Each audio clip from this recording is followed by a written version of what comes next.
నువ్వు బాప్తిజం తీసుకుని బయటికి రాగానే ఇక నువ్వు జీవించేవాడు నేను కాను, నా యందు ఎవరు జీవిస్తున్నారు?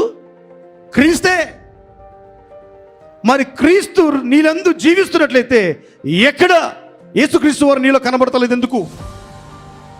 నీ పక్కన అడిగి, నీలో యేసుక్రీస్తు వారు ఉన్నారా లేరా? ఆయన దాచేస్తున్నావా? ఎందుకు కనబడతలేదు? ఎందుకు కనబడతలేదంటే విశ్వాసము లేక, వాక్యము చదవక, ప్రార్థన చేయక, సీరియస్నెస్ లేక, లోకానుసారమైన వాళ్ళతో ఎక్కువ జీవితమే వాళ్ళకి అంకితం చేసినట్టుగా ఉన్నావు కనుకనే క్రీస్తు నీలో కనబడతలేదు. అదే కనుక నువ్వు గనుక నేను యేసయ్య బిడ్డని, ఇక నువ్వు బ్రతుకు జీవించు వాళ్ళని నేను కానిగా క్రీస్తే నా యందు జీవించాలి, క్రీస్తు సారూప్యం నాలో కనబడును గాక అని నువ్వు వెళ్ళినట్లయితే ఆయన అధికారం నీలో పనిచేయడం మొదలు పెడుతుంది. ఆమేన్.